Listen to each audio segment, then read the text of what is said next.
Síguenos. Escúchanos. Porque estamos en cada melodía que suena y la música viaja con nosotros. Primavera 2022. GDS más Recrearte. En el año 390 a.C., un ejército extranjero se aproximaba a las puertas de Roma. Eran tropas celtas que habían cruzado los Alpes, procedentes de Francia, entonces conocida como Galia. Para griegos y romanos los celtas eran bárbaros, y no había nadie a quien más temieran. La palabra hispánico. Disponemos de ocasionales referencias de autores clásicos al mundo celta que casi siempre destilan el concepto «son peligrosos, un pueblo al que hay que evitar». En parte se debía a la constitución física de los celtas. Los italianos eran pequeños y comparados con ellos los galos eran enormes, 1,80 m, y los italianos no estaban acostumbrados a ellos. Sabemos que Julio César era muy alto para ser romano, 1,67 m. En parte el pánico se debía a las tácticas guerreras de los celtas. Por ejemplo, cortaban las cabezas de sus enemigos para guardarla como recuerdo. Se quedaban. Conservaban la cabeza de alguien a quien respetaban. Si era un buen soldado o un héroe, se quedaban con su cabeza. Si no era así, probablemente ni se molestaban. Es posible que temieran a los dioses de la gente a la que mataban. Tal vez manteniendo la cabeza cortada pudieran controlar a los espíritus vengadores que podrían atormentarles. Según un viajero griego que fue a la Galia, los galos embalsamaban las cabezas de enemigos particularmente famosos a los que habían matado y la mostraban a los visitantes, igual que hoy enseñaríamos un vídeo doméstico. Para los celtas la guerra era una demostración, un acto de ostentación. Antes de la batalla ridiculizaban al enemigo con cantos, alardes de fuerza y trompetas. Era un pueblo experto en la guerra psicológica. Sabían que si podían aterrorizar al enemigo antes de entrar en contacto con él, ya estaba medio derrotado. Parece que sus gritos de guerra eran muy feroces y probablemente no sea una exageración, ya que muchos de ellos estaban alegremente borrachos y posiblemente también intoxicados con otras sustancias. También disponían de unos cuernos, trompetas de guerra, extremadamente ruidosos, por lo que es evidente que tenían la intención de hacer el mayor ruido posible para asustar al enemigo. La estructura de la sociedad se basaba en el éxito en la guerra. Si se quería llegar a ser alguien, si se quería alcanzar una posición superior, era necesario ser un buen guerrero. Por lo que había hombres muy preocupados por su físico. Incluso hacían pruebas para controlar el sobrepeso. Cada comunidad tenía una especie de cinturón y si su cintura era mayor a la circunferencia del cinturón, eran castigados e injuriados por sus iguales, hasta que adelgazaban y perdían peso. Para demostrar su valor, muchos celtas combatían desnudos, algunos con muy poco más que pinturas de guerra de vivos colores. Ese era otro de los elementos que asustaba a los romanos. No sabemos por qué peleaban desnudos. Una explicación posible es que tuviera algún propósito religioso. Podría ser un rito, pero también para presumir de músculos y de pinturas corporales. En parte era una cuestión de valor, además del rito. Cuando estás peleando te desprendes de todo y te ofreces a los dioses. Para griegos y romanos la guerra era un serio asunto de conquista. Lo que les desconcertaba de los celtas era que no seguían las reglas clásicas de la guerra. Para estos, la guerra era la oportunidad de demostrar el valor individual. A los ejércitos romanos se les enseñaba a pelear en equipo. A los soldados les decían que confiaran y se apoyaran mutuamente en el campo de batalla. Mientras que parece ser que para un ejército celta, la guerra era más bien un deporte de competición, en el que los guerreros competían entre sí para conseguir honores y gloria.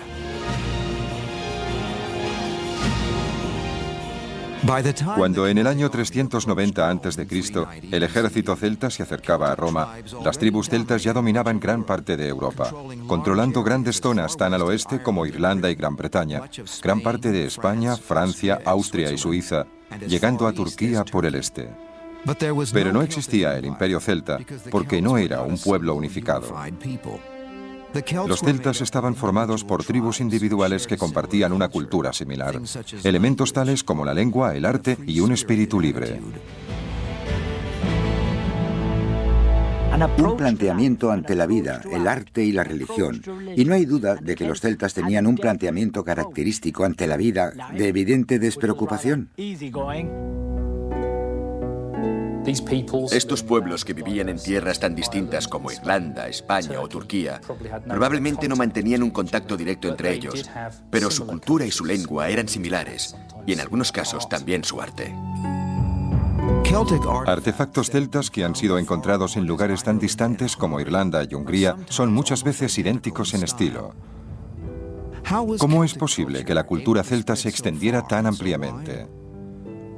Los arqueólogos no están seguros, pero creen que se debe a una combinación de comercio, migraciones y campañas militares. Gran parte de la cultura celta sigue siendo un misterio, porque estos no dejaron nada escrito.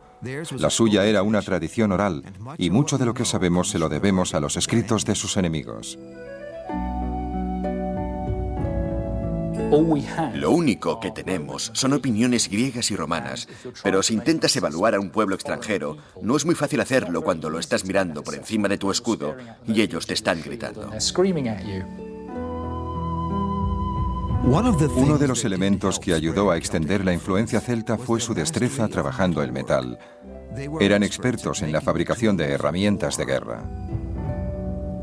Espadas largas de duro acero con un buen filo, escudos, armaduras y especialmente vehículos como cuadrigas en las que las grandes ruedas llevaban aros de hierro a modo de llantas, lo que significa que eran muy maniobrables y resistentes.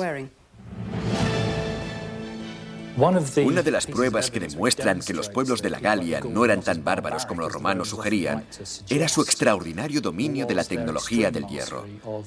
Eran capaces de crear objetos de hierro que inicialmente los romanos no sabían fabricar. Y un buen ejemplo es la llamada cota de mallas, una armadura de anillas de hierro que probablemente fuera inventada por los celtas y rápidamente adoptada por las legiones romanas en el siglo III a.C. Cuando un ejército celta estaba a las puertas de Roma, en el año 390 a.C., presto a destruir un mundo clásico que estaba entrando en una era dorada, la misma Roma ya había empezado a adoptar el modelo griego de arquitectura y arte dramático. Grecia estaba alcanzando un nuevo pináculo en filosofía con las enseñanzas de Sócrates, Platón y Aristóteles.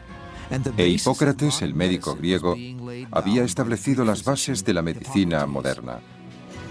A los romanos les desconcertaba que unos bárbaros, como ellos consideraban a los galos celtas, quisieran visitar el mundo clásico. Cuando los romanos se enfrentaron a los galos por primera vez, les preguntaron, ¿por qué venís a Italia? Y los galos respondieron, todas las cosas pertenecen a los valientes. Se enfrentaban por vez primera a un ejército celta. Era una visión tan aterradora que salieron huyendo y esto dejó completamente indefensa la ciudad de Roma, vulnerable a los ataques de los galos del norte, que procedieron a saquearla y destruirla. Descendieron hasta Roma y tiraban de las barbas de los senadores del foro, porque no creían que los romanos fueran estoicos, pero se quedaron allí sentados, firmes, sin atreverse a mostrar sus temores, mientras los celtas entraban fanfarroneando y sin acabar de creerse que los senadores fueran reales. Por eso tiraban de sus barbas. Los celtas pasaron unos 6 meses saqueando Roma con la ciudad a su merced. Pero decidieron no quedarse. ¿Qué tenía la filosofía celta que hizo que renunciaran a un premio tan importante? No creo que conquistar Roma fuera muy importante para ellos. Las ciudades no les interesaban. Les interesaba más conseguir tierras, poder, elevarse socialmente. En cierto modo no entendían al Imperio Romano. Su filosofía era completamente distinta a la de los romanos.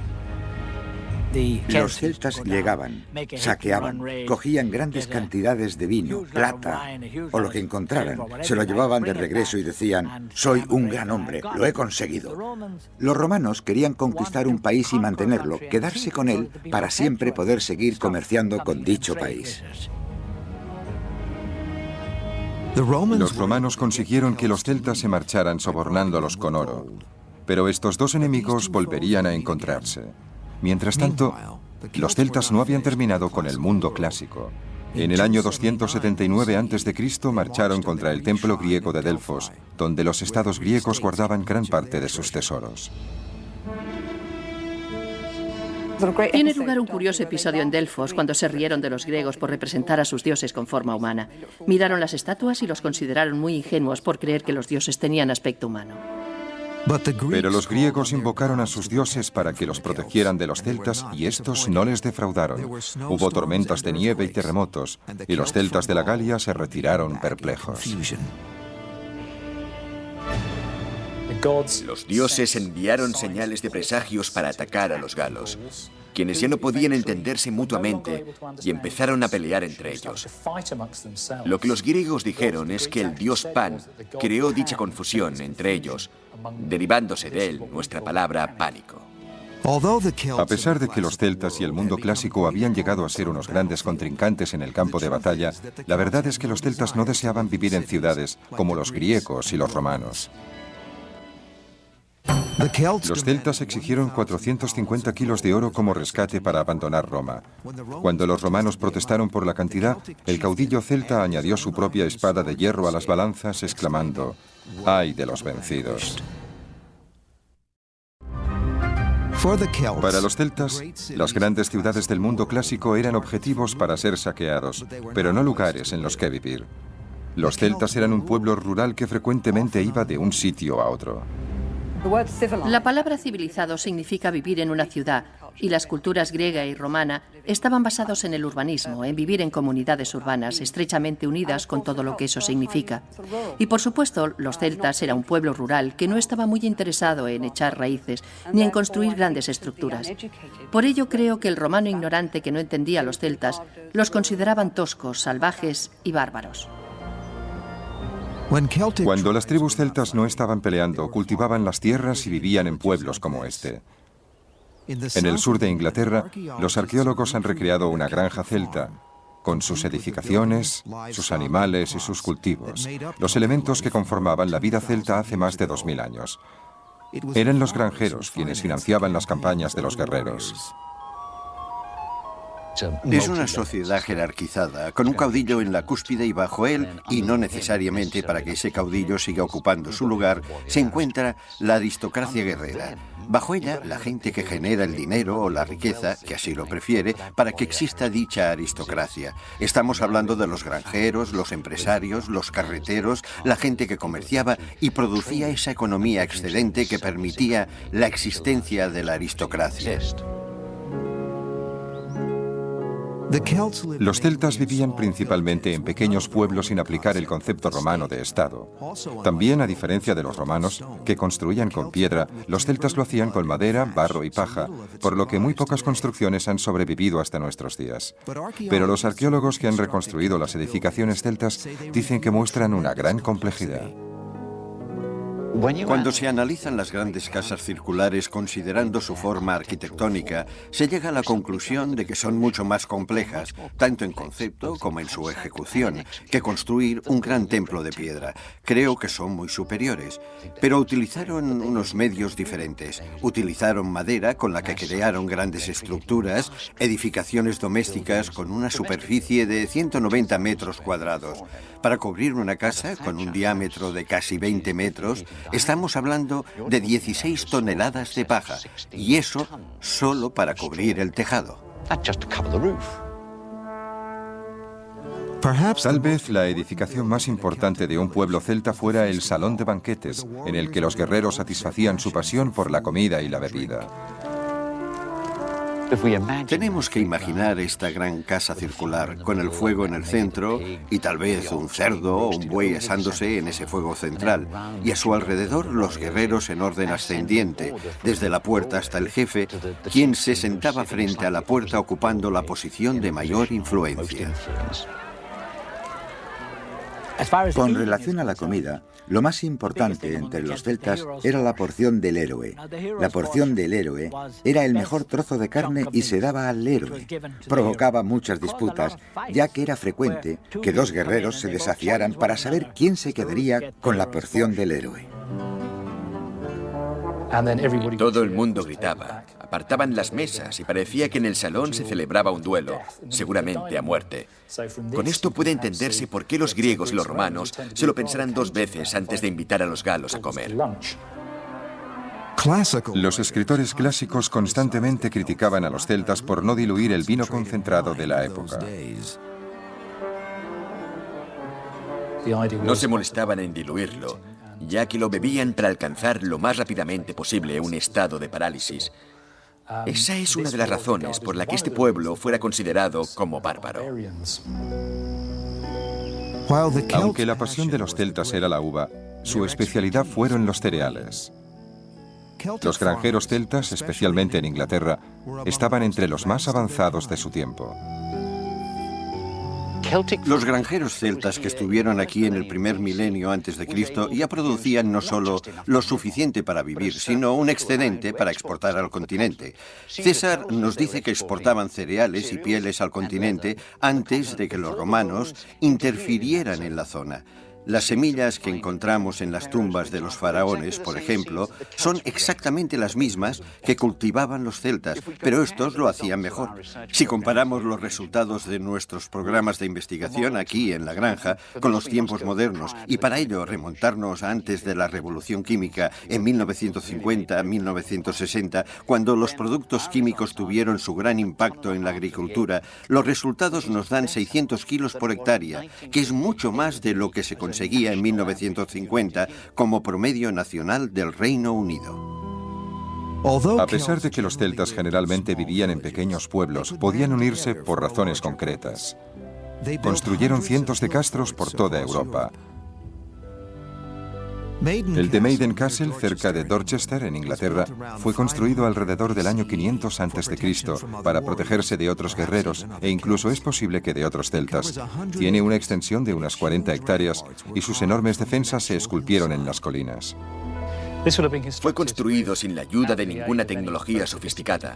Este pueblo disponía de unas herramientas de hierro muy eficaces con las que cortaban la piedra de creta de las colinas y trasladaban la tierra en pequeñas cantidades, en cestas.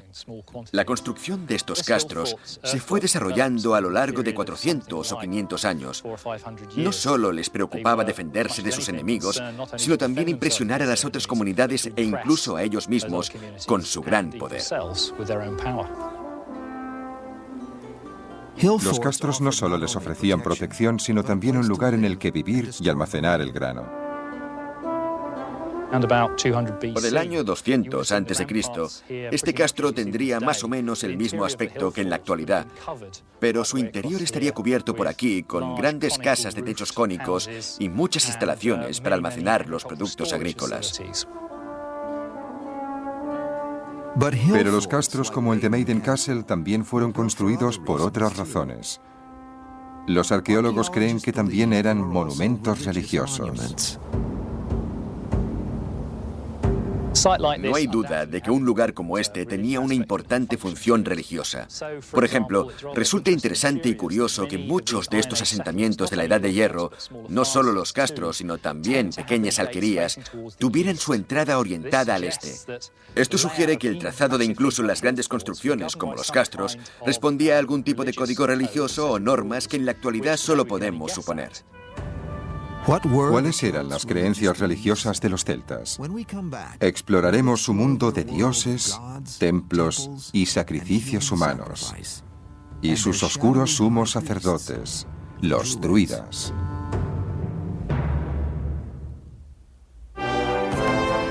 En el resto del mundo, en la época en la que los celtas dejaban su huella en Europa, el rey persa Ciro conquistaba tierras que se extendían desde India hasta el mar Mediterráneo, creando el mayor imperio de la tierra. Grecia, bajo el gobierno de Pericles, entraba en la Edad de Oro de Atenas y el Partenón. Y Siddhartha Gautama, Buda, iniciaba una búsqueda espiritual que cambiaría el curso de la historia en el sudeste asiático.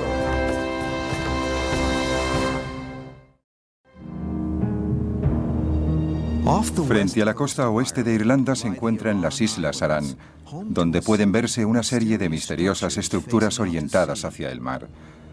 Tienen una antigüedad de por lo menos 2000 años y durante mucho tiempo se pensó que eran fortalezas celtas.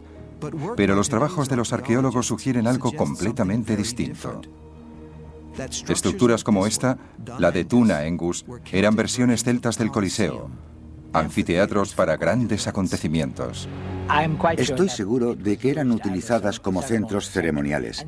Tenían una plataforma natural muy parecida a la de un escenario que se encuentra en todos ellos.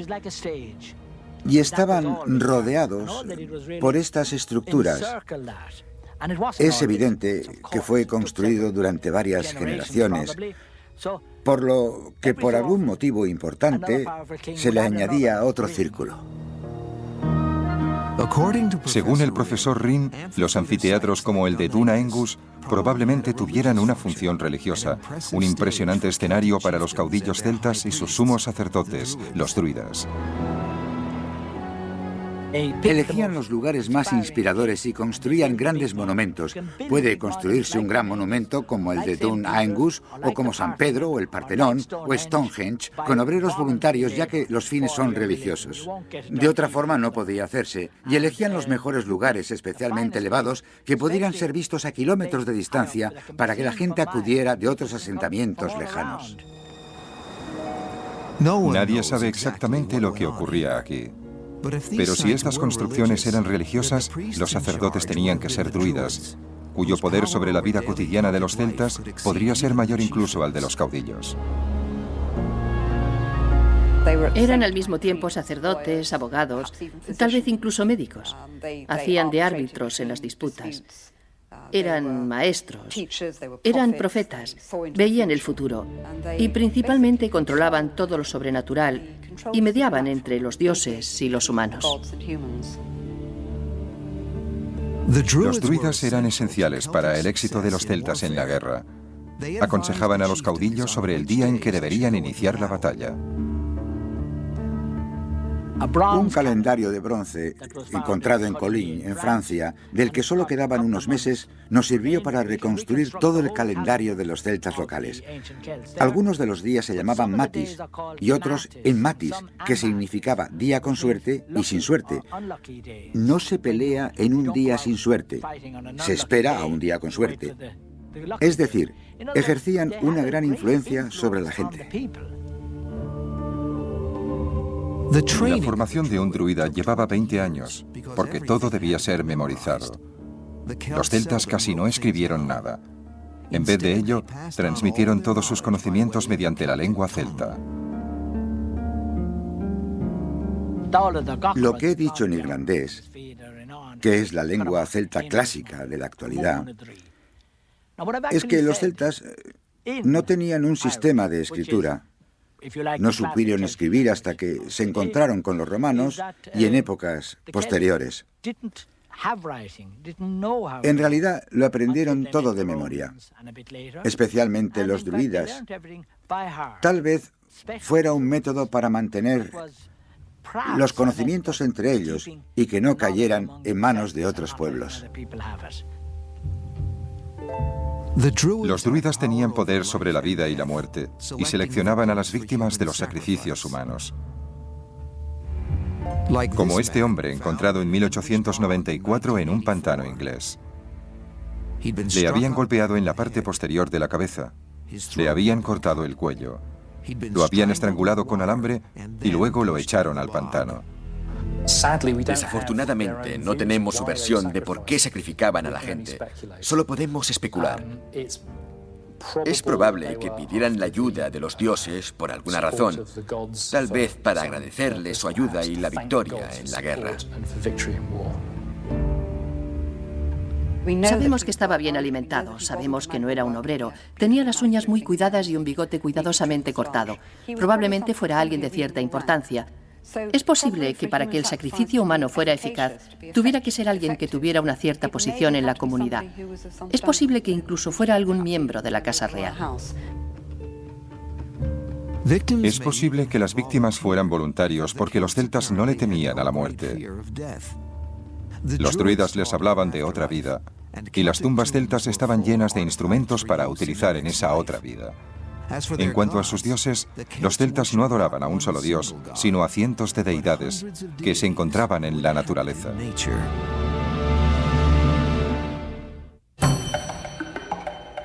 A veces los celtas abrían el vientre de los prisioneros capturados para que los druidas pudieran predecir el futuro, basándose en las condiciones de los intestinos.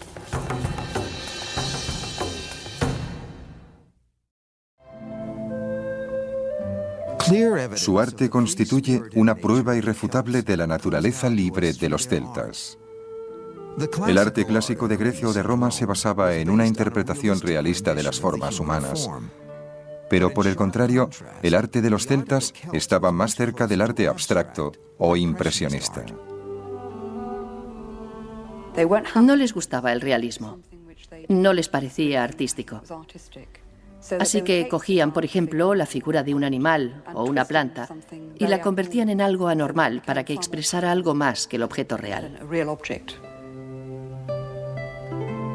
Si pensamos en términos de formas artísticas como el método para averiguar la espiritualidad de un pueblo, el mundo celta tenía un gran sentido de la libertad, un sistema de diseño abierto en todos los sentidos. Siempre creyeron que podían hacerlo mejor que Dios. Él creó un hombre bueno. Nosotros lo tatuaremos y conseguiremos que sea más atractivo. Su arte era diferente porque era abstracto, decorativo. Pero fue la primera expresión artística auténtica. El arte por el arte, no el de los Alpes. Y eso es muy importante. Es precioso, realmente precioso. El arte celta refuta la afirmación del mundo clásico de que los celtas eran unos bárbaros. Algunos de los escritores griegos y romanos, en particular el griego Polibio, dijeron que los galos no tenían ningún arte y los objetos que estos producían carecían de valor, porque su sentido estético era muy diferente. Creo que constituye una de las grandes tradiciones artísticas de Europa. Puede compararse con cualquiera de las grandes formas artísticas europeas. Es muy profundo, es extremadamente hábil y los artistas modernos que intentan reproducir algunos de sus diseños les parece muy difícil.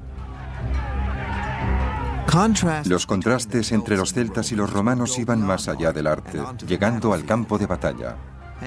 Un ambicioso general romano invadiría las tierras de los celtas buscando mejorar su reputación a base de la sangre celta. Se llamaba Julio César. El poder militar celta había alcanzado su cúspide alrededor del año 300 a.C. Pero en el año 60 a.C., los celtas ya no eran el poder más temido de Europa. Ahora ese título pertenecía a sus viejos enemigos, los romanos. Julio César, uno de los generales romanos con mayor futuro, sabía que necesitaba conquistas extranjeras para ganar fama, dinero y poder.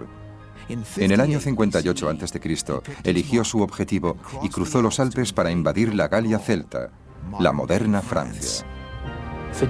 Para Julio César, la Galia simplemente representaba una oportunidad a gran escala de relaciones públicas y un medio de conseguir un gran botín.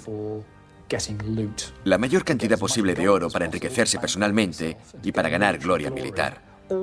Todo ello le ayudaría a adquirir un mayor poder en Roma. Tuvo muy poca relación con los galos. Solo fueron las oportunidades que se presentaron cuando lo necesitaba. Iba a ser una lucha entre la maquinaria militar romana y las tribus celtas, que carecían de una defensa cohesionada.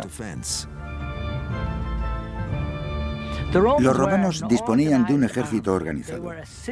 Era un pueblo sistemáticamente militar que iba a la guerra disponiendo de unos maravillosos métodos de combate de los que carecían los celtas y otros pueblos.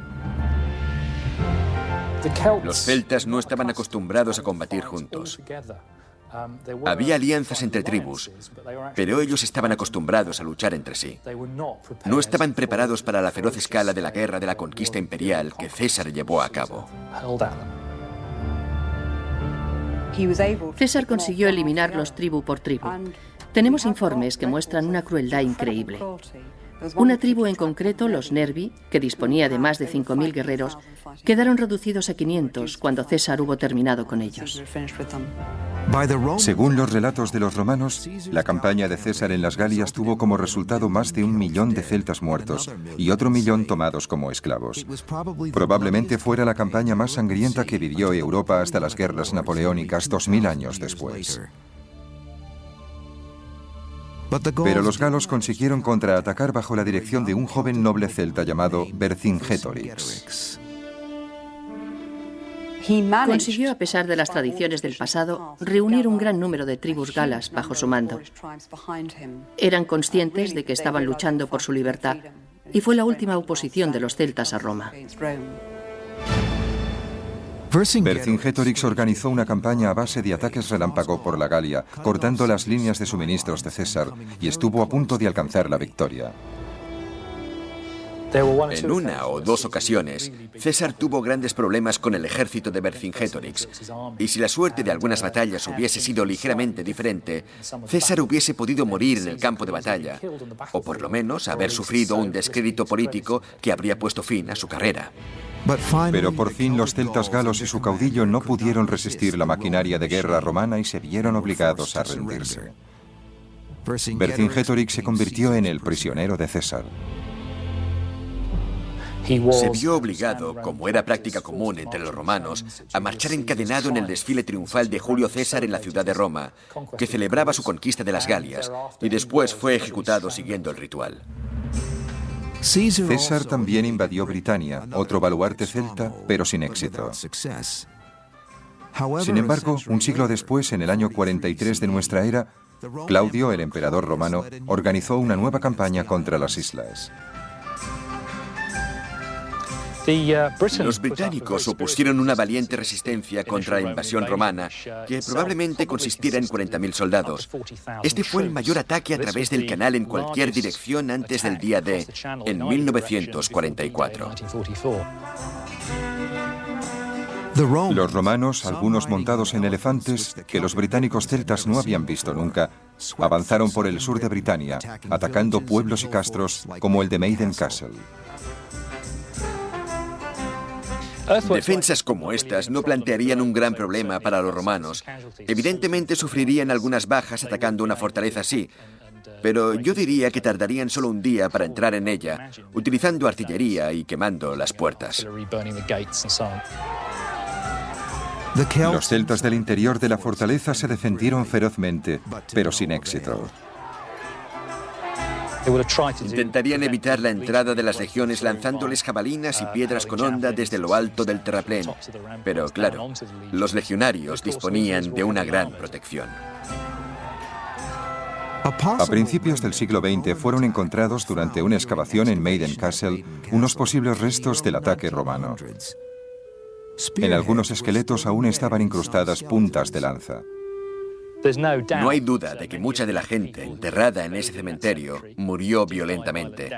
Los cuerpos presentan cortes causados por espadas, otros siguen con las puntas de lanza en su cuerpo. Lo que no podemos demostrar con certeza es que las bajas fueran causadas por un ataque al castro. A pesar de la continuada resistencia, los romanos se hicieron fuertes en el sudeste de Britania, en la actualidad Inglaterra. Pero casi perdieron toda la provincia de Britania cuando provocaron a Boadicea, una reina celta. A diferencia de Roma, las mujeres celtas tenían derechos y poder. Las mujeres recibían un buen trato, gozaban de igualdad, disponían de autonomía dentro del matrimonio, aportaban dinero, podían poseer propiedades y obtenían dinero también. No afirmaría que las mujeres disfrutaban de un liberalismo y libertad absoluta, pero era mucho mayor que la del mundo clásico. Las mujeres celtas podían gobernar a tribus y comandar ejércitos en el campo de batalla. Una de las cosas que decían los romanos es que no les iba nada mal contra un celta hasta que aparecía su mujer. Parece que algunas de las mujeres celtas eran muy buenas en el campo de batalla. Cuando Boadicea se negó a entregar el control de sus tierras a los romanos, los soldados romanos la flagelaron y violaron a sus 2 hijas. Las acciones de los capitanes romanos fueron tan brutales e irritaron tanto a los celtas que provocaron una explosión de energía retenida y una gran agresividad, resistencia y resentimiento ante la presencia romana. Las tribus celtas reaccionaron de forma rápida y con fuerza, capitaneados por la reina Boadicea. Tenemos su descripción. Era extremadamente grande y feroz, con sus cabellos pelirrojos cayéndole en cascada hasta las rodillas y adornada con un gran collar de oro, con unos ojos penetrantes y una voz áspera. Capitaneó el ejército celta contra 3 ciudades romanas, incluyendo Londres, y las arrasó, matando a unos 70.000 romanos. Prácticamente borró la presencia romana. Ella y su ejército mataron a todos los que encontraron en su camino. Y si se excavara en cualquiera de estas ciudades, llegando hasta la era romana, se vería una gran capa negra de destrucción que se puede atribuir directamente a sus actividades. Se trataba de un gran ejército, formado no solo por guerreros varones, sino también por mujeres y niños. Todo el mundo acudía a ver cómo los odiados romanos eran masacrados. El ejército de Boadicea estuvo tan cerca de conseguir la victoria total que Nerón, el emperador romano, consideró seriamente retirarse de Britania. Pero en una confrontación decisiva, el ejército de Boadicea fue derrotado. Ella y sus hijas prefirieron suicidarse antes que rendirse ante los romanos. Gradualmente, después de eso, las tribus celtas de Britania se romanizaron. La gente se vio obligada a vivir en ciudades. Cuando los romanos invadieron Britania, lo primero que hicieron fue imponer la urbanización, porque así podían controlar al pueblo. Así, la vida se concentró en las ciudades, en las nuevas ciudades que fueron construidas. La mayor parte de los rastros más evidentes de la estructura social y organización prerromana fueron eliminados por la romanización. Se produjeron cambios que hacen imposible cualquier reconocimiento. Cuando se fueron los romanos, no había en el este nada que pudiera considerarse celta. La cultura celta se enfrentaba a la extinción bajo el peso del dominio romano. Pero, como veremos, contra cualquier probabilidad consiguió sobrevivir y continuó influenciando la vida occidental hasta la actualidad.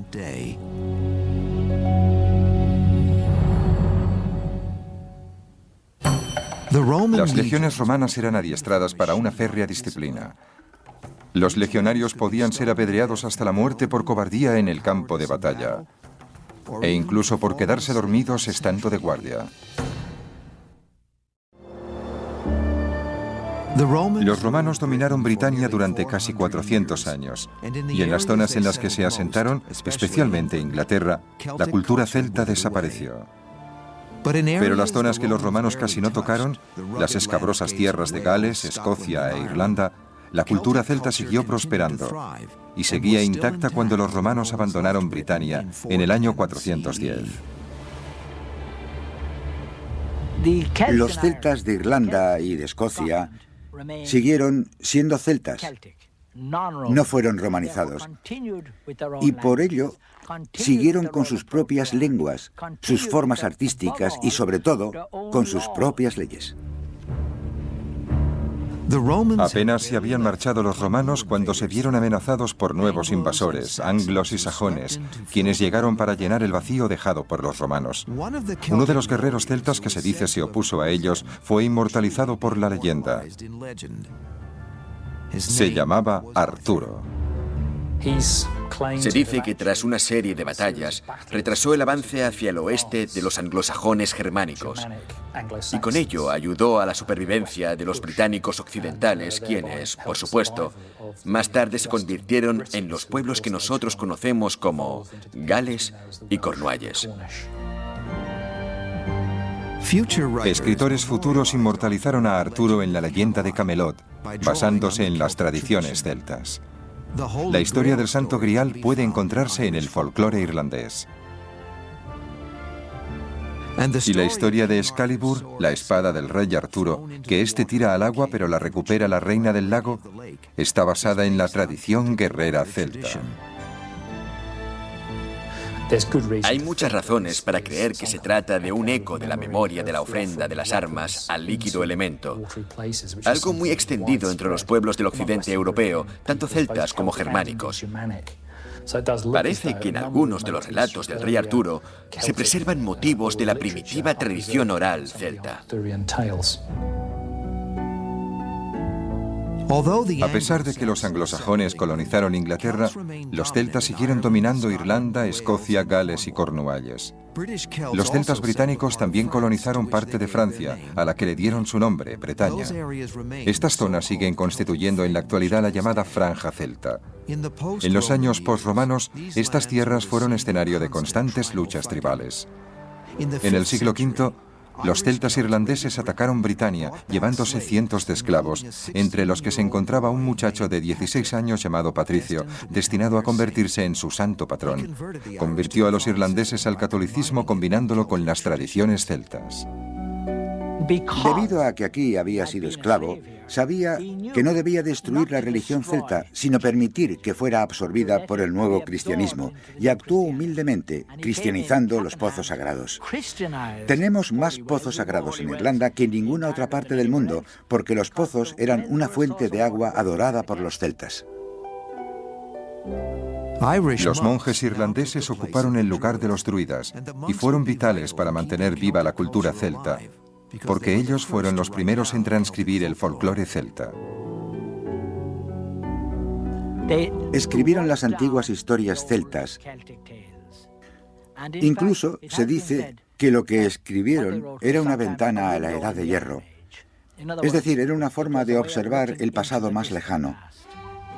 De no haber escrito las antiguas narraciones celtas, nos habríamos perdido una parte importante de nuestra historia y sabríamos mucho menos acerca de los celtas. Tendríamos que basarnos únicamente en los relatos de los escritores clásicos griegos y romanos, quienes, por supuesto, mantenían distintos prejuicios. Desde entonces, los países celtas han mantenido sus lenguas y muchos de sus antiguos rasgos, especialmente el individualismo. La necesidad de tener que afirmar la individualidad, la necesidad de preservar una cultura, lo encontramos donde quiera que vayamos en el mundo moderno celta, tanto si es Escocia, Gales, luchando por su lengua, o bien Britania, luchando de nuevo por su lengua y su forma independiente de vida. Es algo fundamental para los celtas desde el tiempo de los romanos. Para mí, el mundo celta prehistórico tipifica la libertad que los europeos expresan cuando están sometidos a una gran presión. Creo que se encuentra en el diseño curvilíneo, la curva abierta. El hombre que dice: yo no me ato a nada, soy un ser libre. Esto es lo que quiero hacer. Ese es el legado del mundo celta al nuestro. Si un antiguo guerrero celta regresara hoy a tierras celtas, podría encontrar que la cultura, así como el paisaje, le resultaría familiar. Creo que se sentiría como en casa. Encajaría con la gente, iría al pub por la noche a tomarse una cerveza y a charlar con los hombres, y bailaría un poco, escucharía música, discutiría y se divertiría. El legado de los celtas sigue vivo en su arte, su lengua y su actitud ante la vida.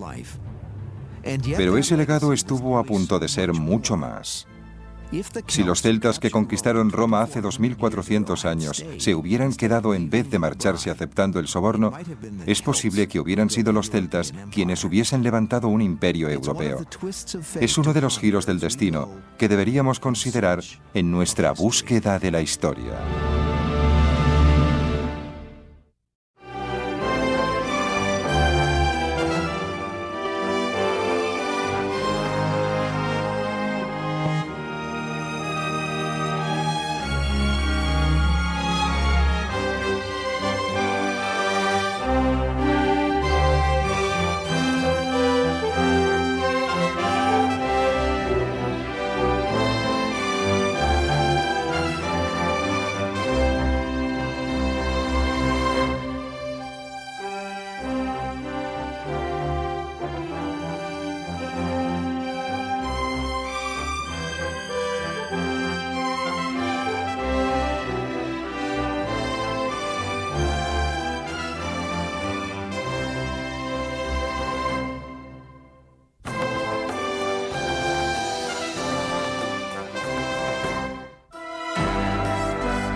Somos una radio con calidad premium. Para oídos como los tuyos. GDS más recrearte. www.gdspodcast.com. Llevamos tu idea a lo más alto. Excelencia, calidad y proyección de tu arte. Edición Primavera 2022.